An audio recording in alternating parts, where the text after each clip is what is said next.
ಮೇಲಿನ ಡೋರಿಂದ ಡೋರ್ನ ಇದು ಹೊಡೆದಾಕಿ CCTV footage ಸಿಗುತ್ತೆ ಅಂದ್ಬಿಟ್ಟು ಅವ್ರು ಏನು ಮಾಡಿದ್ದಾರೆ, DVD ಕಿತ್ಕೊಂಡು ಹೊರಟೋಗಿದ್ದಾರೆ ಕಳ್ಳರು. ಅಂದರೆ ಮನೆಯಲ್ಲಿ ಕೆಲವು ವಸ್ತುಗಳನ್ನು ಡ್ಯಾಮೇಜ್ ಮಾಡಿದ್ದಾರೆ. 50 ಲ್ಯಾಕ್ ಹತ್ತಿರ ಇತ್ತು. ಮೇಲೆ ಒಂದು 800ರಿಂದ 900 ಗ್ರಾಮ್ ಒಡವೆ ಇತ್ತು. ಕೆಲವರೆಲ್ಲ ಚಿಲ್ಲರೆ ಹುಡುಗರೆಲ್ಲ ಪರಿಚಯ ಮಾಡಿಕೊಂಡು ಮೋಸ ಮಾಡಿದ್ದು ಕೂಡ ಉಂಟು. ಜೀವ ಬೆದರಿಕೆ ಮತ್ತು ಇನ್ನಿತರ ಒಂದು ಕಂಪ್ಲೇಂಟನ್ನು ಈಗಾಗಲೇ ಇದಕ್ಕೆ ಗೋಡಿ ಮತ್ತು ಸೂರ್ಯ ಸಿಟಿಯಲ್ಲಿ ಕೊಟ್ಟಿದ್ವಿ. ಸಾಕಷ್ಟು ಜನ ಕುಡುಕರು, ಈ ಗಾಂಜಾ ಸೇದವರು ಹಗಲೊತ್ತೇ ಬಂದು ಇಲ್ಲೆಲ್ಲ ಇದು ಮಾಡ್ತಾ ಇರ್ತಾರೆ.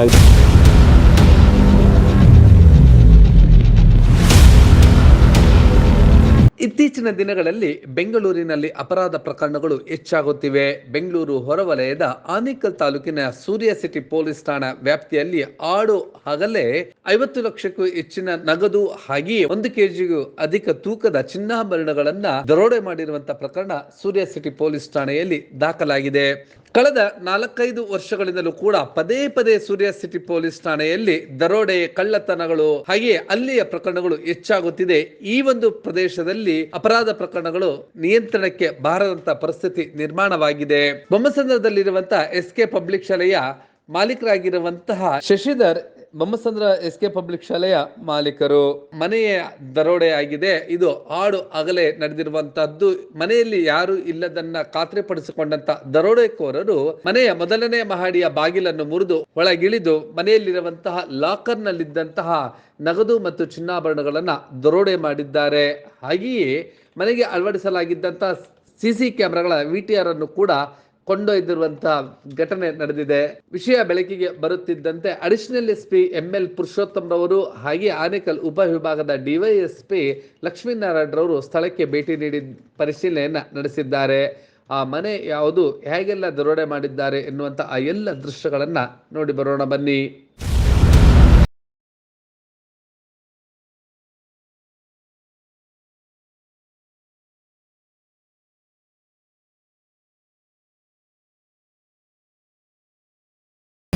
ಹೌದು, ಇತ್ತೀಚೆಗೆ ಆನೇಕಲ್ ತಾಲೂಕಿನ ಸುತ್ತಮುತ್ತಲೂ ಕೂಡ ಅತಿ ಹೆಚ್ಚಿನ ಅಪರಾಧ ಪ್ರಕರಣಗಳು ಹೆಚ್ಚಾಗುತ್ತಿವೆ.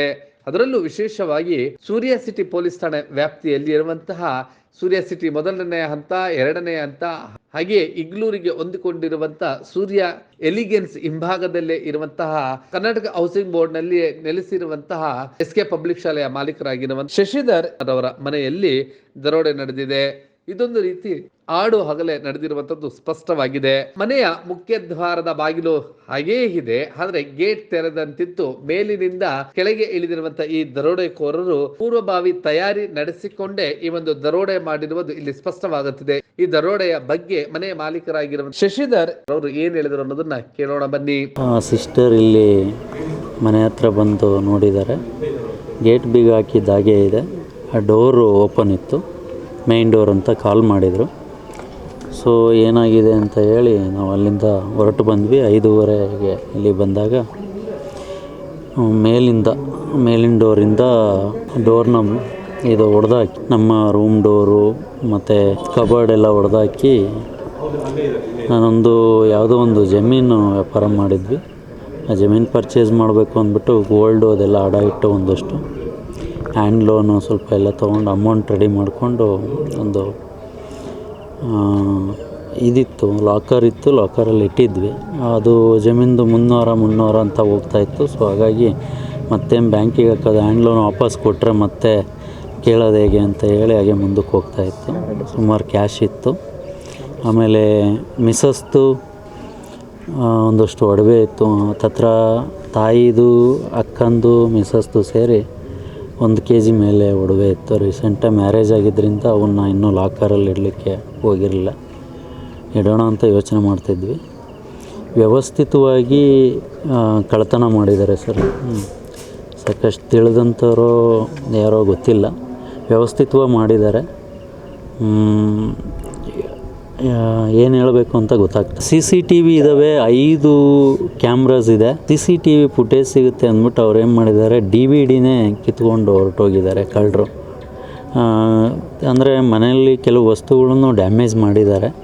ಆಗಲಿ ಡ್ಯಾಮೇಜ್ ಆಗಲಿ ವ್ಯವಸ್ಥಿತವಾಗಿ ನೀಟಾಗಿ ಕಳ್ಳತನ ಮಾಡ್ಕೊಂಡು ಹೋಗಿದ್ದಾರೆ ಸರ್. ಏನೇನು ಡ್ಯಾಮೇಜ್ ಮಾಡಿದ್ದಾರೆ ಸರ್? ಡೋರ್ಗಳಾಗಿದೆ, ವಿಂಡೋಸ್ ಆಗಿದೆ, ಕಬಾರ್ಡ್ ಆಗಿದೆ, ಲಾಕ್ಗಳೆಲ್ಲ ಹೊರಟೋಗಿದೆ, ಮರ ಎಲ್ಲ ಸೀಳ್ ಹಾಕಿದ್ದಾರೆ. ಹಾಗೆಯೇ ಈ ಒಂದು ಸಂದರ್ಭದಲ್ಲಿ ಬೆರಳಚ್ಚು ತಜ್ಞರು ಹಾಗೆಯೇ ಶ್ವಾನದಳು ಬಂದು ಈ ಒಂದು ದರೋಡೆ ಪ್ರಕರಣವನ್ನ ಪತ್ತೆಯ ಜೊತೆಗೆ ಎಲ್ಲ ರೀತಿಯಾದಂತಹ ಪ್ರಯತ್ನಗಳನ್ನ ಪೊಲೀಸನವರು ನಡೆಸಿದ್ದಾರೆ. ಸ್ಥಳಕ್ಕೆ ಧಾವಿಸಿದಂತಹ ಪುರುಷೋತ್ತಮರವರು ಹಾಗೆಯೇ ಡಿವೈಎಸ್ಪಿ ಲಕ್ಷ್ಮೀನಾರಾಯಣ ಅವರು ಮನೆಯ ಇಂಚಿಂಚನ್ನು ಕೂಡ ಜಾಲಾಡಿದರು. ಈ ಒಂದು ದರೋಡೆಯ ಬಗ್ಗೆ ಮತ್ತು ಎಷ್ಟು ನಗದಿತ್ತು ಹಾಗೆ ಎಷ್ಟು ಚಿನ್ನಾಭರಣಗಳು ದರೋಡೆ ಆಗಿದೆ ಅನ್ನೋದನ್ನು ಶಶಿಧರ್ ಅವರು ವಿವರಿಸಿದ್ದು ಹೀಗೆ. ಸರ್, ಕ್ಯಾಶು ತಾಯಿ ರೂಮಲ್ಲಿ ಒಂದು 3 ಲಕ್ಷ ಕ್ಯಾಶ್ ಇತ್ತು. ಅದು ಸಿಸ್ಟರ್ದು ಒಂದು 250 ಗ್ರಾಮು ಒಡವೆ ಇತ್ತು. ಅವ್ರದ್ದು ಮನೆ ಕಟ್ತಾ ಇದ್ದಾರೆ, ಸೊ ಹಾಗಾಗಿ ಇಲ್ಲಿ ಇಟ್ಟಿದ್ರಂತ. ನನಗೂ ಅದು ವಿಷಯ ಗೊತ್ತಿರಲಿಲ್ಲ. ಹಾಗೇ ಮೇಲೆ ನಮ್ಮ ರೂಮಲ್ಲಿ ಒಂದು 50 ಲ್ಯಾಕ್ ಹತ್ತಿರ ಇತ್ತು ಡ್ರಾಯರಲ್ಲಿ ಪ್ಲಸ್ ಇದರಲ್ಲಿ ಲಾಕರಲ್ಲಿ. ಅದು ಲಾಕರ್ನೇ ಎತ್ಕೊಂಡು ಹೋಗಿದ್ದಾರೆ ಸರ್ ಅದನ್ನು. ಮತ್ತು ಮಿಸ್ಸಸ್ದು ಒಡವೆ ಇತ್ತು ಮೇಲೆ ಒಂದು 800ರಿಂದ 900 ಗ್ರಾಮ್ ಒಡವೆ ಇತ್ತು ಸರ್. ಅಲ್ಲ, ಓಡಾಡ್ತಾಯಿದ್ರು ಸರ್. ನನಗೆ ಸ್ವಲ್ಪ ಕೆಲವರು ಜಿದ್ದಿದೆ, ಯಾಕೆಂದರೆ ನನ್ನ ಹತ್ರ ಕೆಲವಕ್ಕೆ ಎಲ್ಲ ಅಮೌಂಟ್ ಇನ್ವೆಸ್ಟ್ ಮಾಡಿಸಿ ಲಾಸ್ ಮಾಡಿ ಕೆಲವರೆಲ್ಲ ಚಿಲ್ಲರೆ ಹುಡುಗರೆಲ್ಲ ಪರಿಚಯ ಮಾಡಿಕೊಂಡು ಮೋಸ ಮಾಡಿದ್ದು ಕೂಡ ಉಂಟು. ಜೀವ ಬೆದರಿಕೆ ಮತ್ತು ಇನ್ನಿತರ ಒಂದು ಕಂಪ್ಲೇಂಟನ್ನು ಈಗಾಗಲೇ ಇದಕ್ಕೆ ಬುಗೋಡಿ ಮತ್ತು ಸೂರ್ಯ ಸಿಟಿಯಲ್ಲೂ ಕೊಟ್ಟಿದ್ವಿ. ಅಂದರೆ ನಮಗೆ ಯಾರು ಓಡಾಡ್ತಾರೆ ಏನು ಅಷ್ಟು ಅಬ್ಸರ್ವ್ ಮಾಡ್ತಾ ಇರಲಿಲ್ಲ. ಯಾಕಪ್ಪ ಅಂದರೆ ಮೊದಲಿದ್ದನೂ ಸಿದ್ಧಗಂಗಾ ಶ್ರೀಗಳ ಒಂದು ಆಶೀರ್ವಾದ, ಅವರ ಒಂದು ತತ್ವನಿಷ್ಠೆಯಲ್ಲಿ ಬೆಳೆದು ಬಂದವರು ನಾವು. ಸಾಕಷ್ಟು ಅವ್ರ ವಿಚಾರದಲ್ಲಿ ಅವರ ಹೆಸರಲ್ಲಿ ಸಾಕಷ್ಟು ಐ ಕ್ಯಾಂಪ್ಗಳನ್ನು 50ಕ್ಕೂ ಹೆಚ್ಚು ಶಿಬಿರಗಳನ್ನು ಮಾಡಿ ಒಂದು ವ್ಯವಸ್ಥಿತವಾದಂಥ ಜೀವನ ನಡೆಸ್ಕೊಂಬಂದವ್ರು ನಾವು. ಅಂಥ ಒಂದು ಜಿದ್ದು ಯಾರೂ ಇಟ್ಕೊಂಡಿರೋದಿಲ್ಲ ಮತ್ತು ನಮ್ಮ ಮೇಲೆ ಯಾವ ಒಂದು ಇದಿರೋದಿಲ್ಲ ಅಂದ್ಕೊಂಡು ಬೆಳ್ಕೊಂಬಂದ್ವಿ. ಶಶಿಧರ್ ಅವರು ಕೂಡ ಇದು ಪೂರ್ವಭಾವಿ ತಯಾರಿಯನ್ನ ನಡೆಸಿಕೊಂಡೇ ಯಾರೋ ಗೊತ್ತಿರುವಂತವರೇ ಈ ಒಂದು ದರೋಡೆಯನ್ನ ಮಾಡಿರಬಹುದು ಎನ್ನುವಂತ ಅನುಮಾನವನ್ನು ಕೂಡ ವ್ಯಕ್ತಪಡಿಸಿದ್ದಾರೆ. ಸಾಕಷ್ಟು ಜನ ಕುಡುಕರು, ಈ ಗಾಂಜಾ ಸೇದವರು ಹಗಲೊತ್ತೇ ಬಂದು ಇಲ್ಲೆಲ್ಲ ಇದು ಮಾಡ್ತಾ ಇರ್ತಾರೆ. ಹಾಗಾಗಿ ನಾವು ಪ್ರತಿ ಕ್ಷಣ ಅವ್ರ ಮೇಲೆ ನಾವು ಹೋಗಿ ದಾಳಿ ಮಾಡಲಿಕ್ಕಾಗಲ್ಲ. ಅವಕ್ಕೆಲ್ಲ ಇಲಾಖೆ ಇದೆ, ಇನ್ನೊಂದಿದೆ, ಮತ್ತೊಂದಿದೆ, ಅವ್ರು ನೋಡ್ಕೋಬೇಕಾಗತ್ತೆ. ಬಟ್ ಇವತ್ತು ಇಂಥ ಒಂದು ಇದು ಆಗಿದೆ. ಹಾಗಾಗಿ ಸ್ವಲ್ಪ ಪೊಲೀಸ್ ಇಲಾಖೆ ಮುತುವರ್ಜಿ ವಹಿಸಿ ಇದೊಂದು ನ್ಯಾಯ ಕೊಡಿಸ್ಬೇಕು ಸರ್. ಒಟ್ಟಾರೆ ನಗದು ಒಂದು 53 ಲಕ್ಷದವರೆಗೂ, ಹ್ಯಾಂಡ್ ಲೋನು ಮತ್ತು ಒಂದಷ್ಟು ನಂದು ಗೋಲ್ಡು ಅಡ ಇಟ್ಟು ಅದೊಂದಷ್ಟು ಲೋನ್ ತೊಗೊಂಡಿದ್ದೆ. ಆಮೇಲೆ ಒಂದಷ್ಟು ಶಾಲೆ ಫೀಸ್ ಇತ್ತು, ಅದನ್ನು ಎತ್ತಿಟ್ಟಿದ್ವಿ. ಸೊ ಅದು ಮುಂದಿನ ವಾರ ಅಂದಿದ್ದರಿಂದ ನಾನು ನಾಳೆ ನಾಡಿದ್ದು ಅದನ್ನು ಬ್ಯಾಂಕ್ ಹಾಕಿ ಆ ಹ್ಯಾಂಡ್ ಲೋನ್ ಕೊಟ್ಟವ್ರಿಗೆ 53 ಲಕ್ಷ ಗೋಲ್ಡ್ ಎಲ್ಲ ಸೇರಿದ್ರೆ ಹತ್ತತ್ರ 1.5 ಕೋಟಿವರೆಗೂ ಬೆಲೆ ಬಾಳೋಂಥ ಒಂದು ಇದು ಸರ್.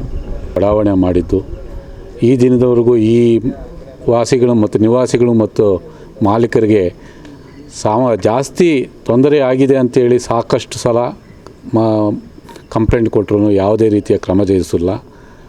ಆದರೆ ಇಲ್ಲಿ ಕುಡುಕರು ಮತ್ತು ಬೀದಿ ಹೋಕರೆಲ್ಲ ಇಲ್ಲಿ ಬಂದು ಇರ್ತಾರೆ, ಯಾರನ್ನೂ ಪ್ರಶ್ನೆ ಮಾಡುವ ಪರಿಸ್ಥಿತಿಯಲ್ಲಿಲ್ಲ.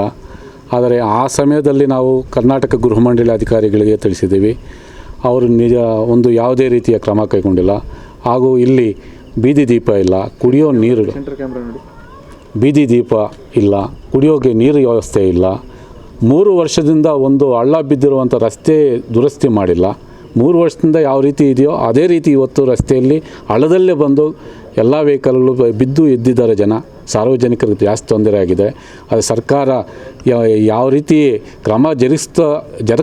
ಕ್ರಮ ಕೈಗೊಳ್ಳುತ್ತೆ ಅನ್ನೋದು ಕೂಡ ಜನಗಳಿಗೆ ನಂಬಿಕೆ ಇಲ್ಲ. ಆದರೆ ಅವರೆಲ್ಲ ಇಲ್ಲಿ ಓಡಿರ್ತಾರೆ, ಅವ್ರು ಕೂತ್ಕೊಂಡು ಕುಡಿತಾ ಇರ್ತಾರೆ, ಅವ್ರನ್ನ ಮಾತಾಡ್ಸೋದಕ್ಕಾಗಲ್ಲ. ಅವ್ರ ಮೇಲೆ ನಾವು ಮಾತಾಡಿಸಿದ್ರೆ ದೌರ್ಜನ್ಯ ಮಾಡ್ತಾರೆ. ಹಾಗಾಗಿ ಅನೇಕ ಸಲ ಪೊಲೀಸ್ ಕಂಪ್ಲೇಂಟ್ ಕೊಟ್ಟಿದ್ದೀವಿ, ಪೊಲೀಸವರು ಬಂದು ಎತ್ಕೊಂಡು ಹೋಗಿದ್ದಾರೆ, ಅವ್ರನ್ನೇನು ಮಾಡೋದಕ್ಕಾಗಲ್ಲ. ಆದರೆ ಕರ್ನಾಟಕ ಗೃಹ ಮಂಡಳಿಯು ಈ ಸಾರ್ವಜನಿಕರಿಗೆ ಏನು ಮಾಲೀಕರಿಗೆ ಇದು ನಿವೇಶನ ಕೊಟ್ಟಿದ್ದಾರೋ ಅವ್ರಿಗೆ ರಕ್ಷಣೆ ಕೊಡೋದರಲ್ಲಿ ಕರ್ನಾಟಕ ಗೃಹ ಮಂಡಳಿಯು ಪೂರ್ತಿಯಾಗಿ ಸೋತಿದೆ ಅನ್ನೋದನ್ನು ನಾನು ಹೇಳ್ತಾ ಇದ್ದೀನಿ. ಅದ್ಯಾಕೋ ಸೂರ್ಯ ಸಿಟಿ ಪೊಲೀಸ್ ಠಾಣೆ ಸುತ್ತಮುತ್ತಲೇ ಹೆಚ್ಚು ದರೋಡೆ ಪ್ರಕರಣಗಳು, ಹಾಗೆ ಹಲ್ಲೆ ಪ್ರಕರಣಗಳು ಹಾಗೂ ದಾರಿಯಲ್ಲಿ ನಡೆದುಕೊಂಡು ಹೋಗುವಂತವರನ್ನು ಅಲ್ಲೇ ನಡೆದರು ಚಿನ್ನಾಭರಣಗಳನ್ನು ದೋಚುತ್ತಿದ್ದರೂ ಕೂಡ ಅದ್ಯಾಕೋ ಸೂರ್ಯ ಸಿಟಿ ಪೊಲೀಸ್ನವರು ಈ ಒಂದು ಪ್ರಕರಣಗಳನ್ನು ನಿಯಂತ್ರಿಸೋದಕ್ಕೆ ಸಾಧ್ಯವೇ ಆಗುತ್ತಿಲ್ಲ. ಕಳೆದ 2-3 ವರ್ಷಗಳಿಂದಲೂ ಕೂಡ ಈ ಒಂದು ಪ್ರಕರಣಗಳು ಪದೇ ಪದೇ ಮರುಕಳಿಸುತ್ತಿವೆ. ಇದರ ಬಗ್ಗೆ 2-3 ಬಾರಿ ನಿಮ್ಮ ಬ್ಲೂಮ್ ಟಿವಿಯು ಈ ಒಂದು ಸುದ್ದಿಗಳನ್ನು ಬಿತ್ತರಿಸಿದ್ದರೂ ಕೂಡ ಆಗಸ್ಟ್ ನಿಯಂತ್ರಣಕ್ಕೆ ಬರುತ್ತೆ, ಕೆಲವೇ ತಿಂಗಳಲ್ಲಿ ಮತ್ತೆ ಪ್ರಾರಂಭವಾಗುತ್ತೆ.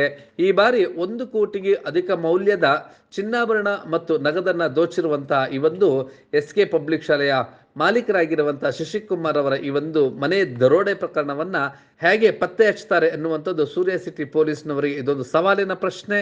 ಹಾಗೆಯೇ ಈ ಒಂದು ಪ್ರಕರಣವನ್ನ ಯಾವ ರೀತಿಯಾಗಿ ನಿಭಾಯಿಸ್ತಾರೆ ಅನ್ನೋದನ್ನ ಕಾಲವೇ ನಿರ್ಧರಿಸಲಿದೆ. ನೀವು ಈ ಕೂಡ ಎಲ್ಲ ನಮ್ಮ ಚಾನಲ್ಗೆ ಸಬ್ಸ್ಕ್ರೈಬ್ ಆಗಿಲ್ಲ ಅಂದರೆ ಸಬ್ಸ್ಕ್ರೈಬ್ ಬಟನನ್ನು ಕ್ಲಿಕ್ ಮಾಡಿ, ಪಕ್ಕದಲ್ಲಿರೋ ಬೆಲ್ ಐಕನನ್ನು ಕ್ಲಿಕ್ ಮಾಡಿ. ನಾವು ಅಪ್ಲೋಡ್ ಮಾಡುವಂತಹ ವೀಡಿಯೋಸ್ ನಿಮಗೆ ನೋಟಿಫಿಕೇಶನ್ ಬರುತ್ತೆ.